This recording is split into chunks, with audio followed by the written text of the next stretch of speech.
हमारे इस YouTube channel के सेगमेंट फास्ट न्यूज में आप तमाम का इस्तकबाल है। इस वीडियो में आप देख सकते हैं कम मिनटों में बहुत ज्यादा खबरें। तो आइए शुरू करते हैं वीडियो को और देखते हैं आज की ताजा तरीन खबरें। फैमिली प्लानिंग के ऑपरेशन के बाद 4 खवातीन की मौत। हैदराबाद के करीब इब्राहिमपट्टनम में वाक़या। हैदराबाद के मुज़ाफ़ात में फैमिली प्लानिंग के ऑपरेशन के बाद 4 खवातीन की मौत हो गई। ये वाक़या इब्राहिमपट्टनम में पेश आया। खवातीन की मौत के बाद उनके रिश्तेदारों ने शदीद बरहमी का इजहार किया। सेहत अम्मा के डायरेक्टर श्रीनिवास राव ने कहा कि जिले रंगारेड्डी इब्राहिमपट्टनम के सरकारी हॉस्पिटल में खानदानी मनसूबाबंदी के ऑपरेशन के बाद 4 अमवात की जावे तहक़ीक़ात की जा रही है। उन्होंने मीडिया से बात करते हुए कहा कि 25 अगस्त को इब्राहिमपट्टनम के हॉस्पिटल में 34 खवातीन का फैमिली प्लानिंग का ऑपरेशन किया गया। उनमें से 4 खवातीन खराबी सेहत की वजह से फौत हो गई। उन्होंने बताया कि मौत की वजूहत का पता चलाने के लिए पोस्टमार्टम करवाया गया। महलूकीन के अरकान खानदान को फीकस 5 लाख रुपए एक्स ग्रेशिया अदा किया जाएगा और हुकूमत की जानिब से उनके लिए डबल बेडरूम मकानात मंजूर किए जाएंगे। उन्होंने मजीद कहा कि फौत होने वाली खवातीन के बच्चों की तालीम के लिए हुकूमत की जानिब से माली इमदाद की जाएगी। अंदरून 1 हफ्ता इस पर रिपोर्ट पेश की जाएगी।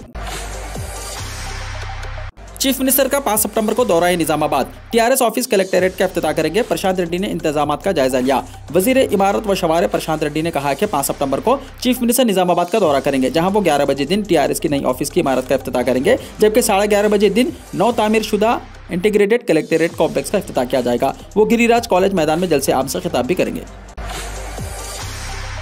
चीफ मिनिस्टर चंद्रशेखर राव चहारशंबे को बिहार का दौरा करेंगे। चीफ मिनिस्टर चंद्रशेखर राव इस महीने की 31 तारीख यानी बरोज़ चहारशंबा को रियासत बिहार का दौरा करेंगे। इस दौरे के लिए चीफ मिनिस्टर चहारशंबे की सुबह हैदराबाद से पटना के लिए रवाना होंगे। केसीआर वहां तेलंगाना हुकूमत की जानिब से किए गए ऐलान के मुताबिक गलवान वादी में शहीद होने वाले हिंदुस्तानी फौजियों के पसमानदगान को माली इमदाद फराहम करेंगे। शहीद फौजियों के पसमानदगान के साथ साथ चीफ मिनिस्टर हालिया अरसे में शहर हैदराबाद में पेश आए हादसे के 12 महलूकीन के अफराद खानदान को भी माली इमदाद फराहम करेंगे। वज़ीर आला केसीआर रियासत बिहार के अपने हम मनसब नीतीश कुमार के हमरा उन अफराद में रायचूर से मुताल्लिक केसीआर के बयान पर चीफ मिनिस्टर कर्नाटका हुए बरहम। कर्नाटका के रायचूर से मुताल्लिक चीफ मिनिस्टर केसीआर के बयान ने दोनों रियासतों में नया तनाज़ा पैदा कर दिया है। चीफ मिनिस्टर कर्नाटका बिस्वाराज बोम्बई ने केसीआर की तजवीज़ पर बरहमी का इजहार करके वाज़ेह कर दिया कि कर्नाटका की सरजमीन का 1 इंच हिस्सा भी तेलंगाना के हवाले नहीं किया जाएगा। वाज़ेह है कि चीफ मिनिस्टर तेलंगाना केसीआर ने कहा था कि सरहदी जिला रायचूर अगर तेलंगाना में जम किया जाए तो वो तरक्की कर सकता है। बिस्वाराज बोम्बई ने केसीआर के बयान पर बरहमी का इजहार किया और कहा कि केसीआर ने हुदूद से तजावुज़ करने की कोशिश की है। चीफ मिनिस्टर केसीआर के बयान को मुज़ीक़ाख़ज़ करार देते हुए बिस्वाराज बोम्बई ने कहा कि रायचूर में थर्मल प्लांट और एयरपोर्ट है। इसके अलावा कई तरक्याती प्रोजेक्ट्स जेर दौरान हैं। कर्नाटका चीफ मिनिस्टर 2500 करोड़ रुपए में बराए फरोख्त। मुल्क में गैर बीजेपी हुकूमतों के खिलाफ कौमी तहकीकाती एजेंसियां सीबीआई, ईडी और इनकम टैक्स सरगर्म रोल अदा कर रही हैं। वज़रा और पार्टी के दूसरे अरकान को नोटिसें दी जा रही हैं। उन्हें पूछताछ के लिए तलब किया जा रहा है। बदउनवानियों और बेकायदगियों, रकमी लेन देन के मामलों में जेल भी भेजा जा रहा है। लेकिन डबल इंजन वाली बीजेपी रियासतों में कौमी तहकीकाती एजेंसियां कहीं नजर नहीं आ रही हैं, जो सियासी हल्कों में मौजूए बहस बनी हुई हैं। कर्नाटका में एक रुकन असम्बली ने कहा कि चीफ मिनिस्टर का ओहदा 2500 करोड़ रुपए में फरोख्त हुआ है, लेकिन तहकीकाती एजेंसियों ने इसको फरामोश कर दिया है। इन्फोर्समेंट डायरेक्टरेट और सीबीआई को नजर नहीं आ रहा है। वजीर बल्दी रजमनोस तारक रामाराव ने ये बातें कही हैं।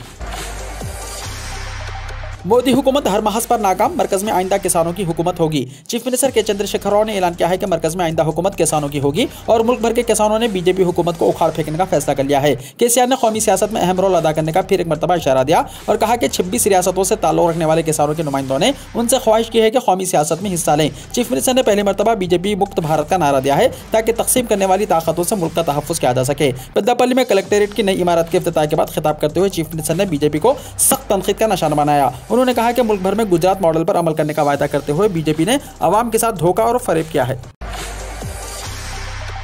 हैदराबाद के सोशल एक्टिविस्ट कशफ के खिलाफ पीडी एक्ट। हैदराबाद पुलिस ने सोशल मीडिया पर असरअंदाज करने वाले सैयद अब्दुल्ला कशफ पर गुस्ताख रसूल राजा सिंह के खिलाफ सरतन से जुदा इश्तियाल अंगेज नारा लगाने पर पीडी एक्ट लगा दिया है। जुमेरात को बीजेपी के मुअत्तल रुकन असम्बली मलून राजा सिंह के खिलाफ सरतन से जुदा नारा लगाने पर गिरफ्तार कर लिया। उन्हें 10 दिन की अदालती हिरासत में भेजा गया था, लेकिन बाद में उन्हें अदालत से जमानत मिल गई। जारी हफ्ते कशफ ने मलून राजा सिंह के पैगम्बर मोहम्मद सल्लल्लाहु अलैहि वसल्लम के बारे में मुबैना तबसरे के जवाब में एक इश्तियाल अंगेज नारा लगाया था। वायरल होने वाली एक वीडियो में कशफ को लोगों के एक ग्रुप के साथ देखा गया, जिन्होंने खुलेआम सरतन से जुदा का नारा लगाया, जिस पर हैदराबाद पुलिस ने उनके खिलाफ कार्रवाई की है।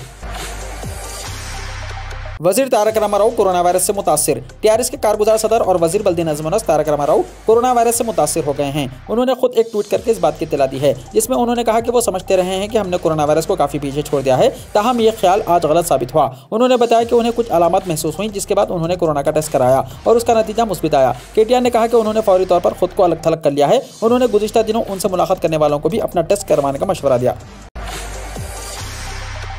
9 दिन का दूल्हा सड़क हादसे में हलाक, दुल्हन शदीद जख्मी। तेलंगाना में पेश आए एक सड़क हादसे में 9 दिन का दूल्हा हलाक हो गया और दुल्हन शदीद जख्मी हो गई। यह हादसा भोंगीर जिले के चोटुप्पल मंडल के पतंगी टोल प्लाजा के करीब पेश आया। तफसीलात के मुताबिक सूर्यापेट जिले के आत्मागुड़ से ताल्लुक रखने वाला सैयदुलू और उसकी बीवी विजया हैदराबाद में गुज़िश्ता कई बरसों से मुकीम थे और सैयदुलू चौकीदार का काम करता था। शादी के 20 साल बाद उन्हें एक बेटा वीरभद्रम हुआ, जिसके 25 साल मुकम्मल होने के बाद गुज़िश्ता एक हफ्ते पहले 21 अगस्त को 20 साल परिणीता के साथ शादी हुई। बताया गया है कि वीरभद्रम रिलायंस जियो डिजिटल स्टोर हिमायतनगर में काम करता था। शादी के लिए उसने 10 दिन की छुट्टी ली थी। शादी के बाद वीरभद्रम अपनी दुल्हन को लेकर ससुराल आत्माकुर गया था और रुखसत खत्म होने से एक दिन पहले पीर को वीरभद्रम अपनी बीवी प्रणीता को लेकर हैदराबाद वापस हो रहा था कि पतंगी टोल प्लाजा के करीब उसकी तेज रफ्तार मोटर बाइक बेकाबू होकर टोल प्लाजा बोर्ड से टकरा गई, जिसके नतीजे में वीरभद्रम की मौके पर ही मौत हो गई, जबकि प्रणीता शदीद तौर पर जख्मी हो गई, जिसको हैदराबाद में एक खानगी हॉस्पिटल में शरीक कर दिया गया है, जिसका हाथ टूट गया है। शादी के 20 साल बाद पैदा होने वाला इकलौता बेटे की सड़क हादसे में मौत पर सैयदुलू के खानदान में गम की लहर दौड़ गई। कांग्रेस की भारत जोड़ो यात्रा 24 अक्टूबर को तेलंगाना पहुंचेगी। इस यात्रा में 4 लोकसभा हल्के और 9 असेंबली हल्के शामिल होंगे। राहुल गांधी रियासत में तकरीबन 366 किलोमीटर का फासला तय करेंगे। कांग्रेस के सीनियर रहनुमा राहुल गांधी की भारत जोड़ो यात्रा कन्याकुमारी से कश्मीर तक 24 अक्टूबर को तेलंगाना पहुंचने की तवक्को है। राहुल गांधी रियासत में तकरीबन 366 किलोमीटर का फासला तय करेंगे। साबिक मरकजी वजीर और दौरे तेलंगाना के कोऑर्डिनेटर बलराम नायक ने मंगल को यह जानकारी दी। उन्होंने कहा कि रियासत में पैदल मार्च महबूबनगर जिले के मक्तल से शुरू होगा और 4 लोकसभा हल्कों और 9 असेंबली हल्कों से गुजरेगा।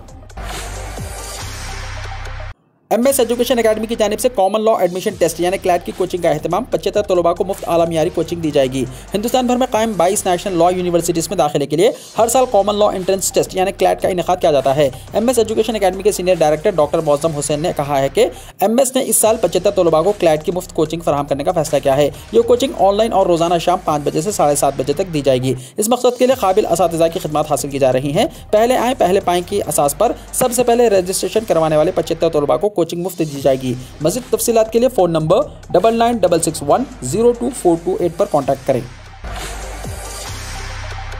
हैदराबाद में आधी रात के बाद बारिश। दोनों शहरों में कल आधी रात के बाद कई मुकामात पर बारिश हुई। हैदराबाद और सिकंदराबाद के कई इलाकों में आधी रात के बाद जबरदस्त बारिश हुई, जबकि बास मुकामात पर बूंदाबांदी की इत्तलात हैं। कल सुबह से शदीद गर्मी थी। बारिश की वजह से शहर में मौसम सर्द हो गया। बारिश की वजह से सड़कों पर पानी जमा हो गया था। ताहम रात का वक्त होने की वजह से कहीं से भी ट्रैफिक जाम की इत्तला नहीं मिली। हैदराबाद के अलावा अजला में भी बारिश हुई। रात देर गए तक भी शहर में बारिश का सिलसिला जारी था। Telangana inter second year exams के नताइज हुए जारी। तेलंगाना बोर्ड ऑफ इंटरमीडिएट के सेकेंड ईयर एडवांस सप्लीमेंट्री के रिजल्ट्स मंगल को जारी कर दिए गए। बोर्ड के सेक्रेटरी उमर जलील ने इंटर बोर्ड ऑफिस में नताइज का ऐलान किया। इंटर सेकेंड ईयर के सप्लीमेंट्री एग्जाम्स में मजमूई तौर पर 48,816 स्टूडेंट्स पास हुए। 47.74 इसका परसेंटेज रहा। एग्जाम्स में कुल 1,02,236 स्टूडेंट्स ने शिरकत की। वोकेशनल में 12,053 तलबा ने इम्तिहानात में शिरकत की, जिनमें से 7,843 तलबा पास हुए, जिनका तनासुब 65.07% रहा। इंटर बोर्ड ने 5 से 8 सितंबर तक रीवैल्यूएशन का मौका दिया है और फर्स्ट ईयर का रिजल्ट भी आज शाम में डिक्लेयर कर दिया गया। बेंगलुरु में ईदगाह मैदान पर नहीं होगा गणेश उत्सव, सुप्रीम कोर्ट ने कहा स्टेटस बरकरार रहेगा। कर्नाटका की राजधानी बेंगलुरु के ईदगाह मैदान में गणेश उत्सव मामले पर सुप्रीम कोर्ट की नई बेंच में समाअत हुई। बेंगलुरु के चामराजपेट ईदगाह मैदान में गणेश चतुर्वेदी प्रोग्राम नहीं होगा। सुप्रीम कोर्ट ने जून की सूरत हाल बरकरार रखने का हुक्म दिया है। कोर्ट ने कहा कि ईदगाह मैदान में जैसी आज सूरत हाल है वही बरकरार रहेगी। इससे पहले ईदगाह मैदान में गणेश उत्सव मनाने के मामले पर 3 जजों की बेंच ने समाअत शुरू की। वक्फ बोर्ड की जानिब से बहस करते हुए कपिल सिब्बल ने कहा कि 200 साल से ये प्रॉपर्टी हमारे पास है और किसी दूसरी कम्युनिटी ने यहाँ कभी कोई मजहबी प्रोग्राम नहीं किया। सिब्बल ने कहा कि सुप्रीम कोर्ट हमारे हक में फैसला सुना चुका है। पहले कभी किसी ने इसको चैलेंज नहीं दिया। अब 2022 में कहा जा रहा है कि यह मुतनाज़ा है।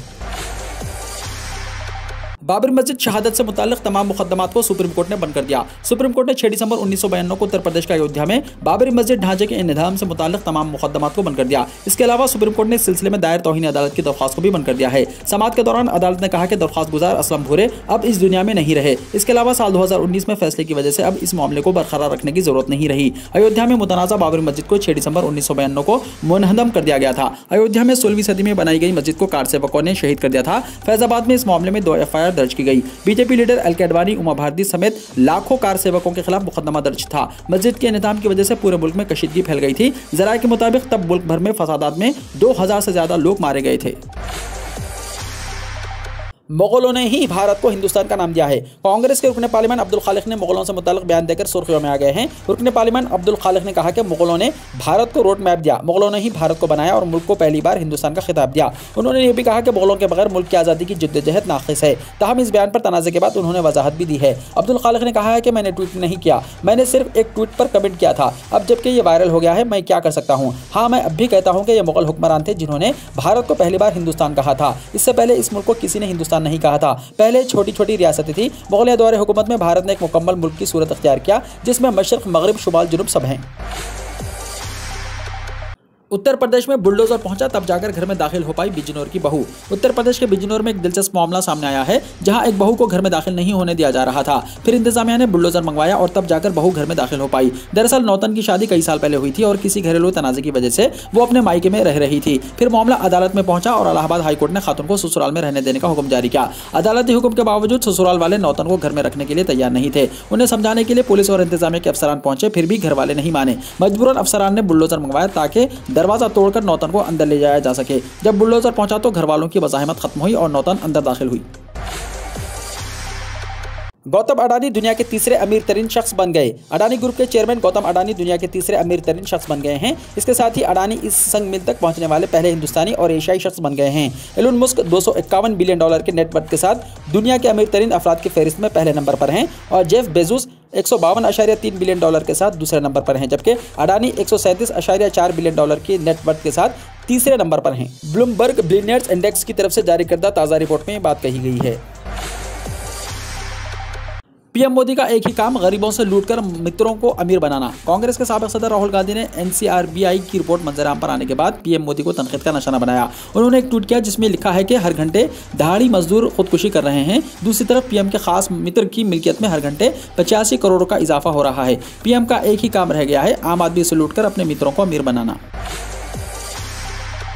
मुरादाबाद में नमाजियों के खिलाफ दर्ज मुकदमा वापस ले लिया गया। रियासत उत्तर प्रदेश के मुरादाबाद के एक मौजा में जिन अफराद के खिलाफ बाजमात नमाज अदा करने पर मुकदमा दर्ज किया गया था वो वापस ले लिया गया है। गांव दुल्हेपुर में मुद्दई चंद्रपाल वगैरह ने छलजीत पुलिस स्टेशन में बाजमात नमाज अदा करने पर मुकदमा दर्ज करवाया था। तहकीकात के बाद इल्जामात साबित नहीं हुए और इस सिलसिले में दर्ज मुकदमा खारिज कर दिया गया। बैरिस्टर असदुद्दीन ओवैसी सदर मजलिस ने ट्वीट करते हुए उम्मीद की है कि उत्तर प्रदेश पुलिस हुजूम के दबाव में गैर कानूनी एफआईआर दर्ज करना बंद करेगी। उम्मीद है कि लोग अब अपने घरों में बगैर किसी परेशानी की नमाज पढ़ सकेंगे। पुलिस के अहदेदारों ने कहा कि गाँव दुल्हेपुर में मुद्दई चंद्रपाल वगैरह ने बाजमात नमाज पढ़ने पर मुकदमा दर्ज किया था। गौर व खौस के बाद वाक़या साबित नहीं हुआ, लिहाजा तफ्तीश मुकम्मल करके जुर्म की रिपोर्ट को खारिज कर दिया गया। बाकी कानूनी कार्रवाई उसी के मुताबिक मुकम्मल की जाएगी। डोनाल्ड ट्रंप का दोबारा सदारती इलेक्शन कराने का मुतालबा। साबिक अमेरिकी सदर डोनाल्ड ट्रंप ने एक अजीबोगरीब मुतालबा किया है कि उन्हें साल 2020 के इंतखाबात का फातिह करार दिया जाए या उसके मुतबादिल के तौर पर दोबारा इलेक्शन कराया जाए। अमेरिकी कानून या तारीख में ना तो सदारती इंतखाबात दोबारा लड़ने का कोई तरीक़ाकार है और ना ही इंतखाबात में हारने वाले को 2 साल बाद फातिह करार देने का। लेकिन लगता है कि डोनाल्ड ट्रंप इस हकीकत से नावाकिफ़ है। उन्होंने इस तरह का नामुमकिन मुतालबा करने के लिए अपने ही ट्रुथ सोशल प्लेटफॉर्म का इस्तेमाल किया।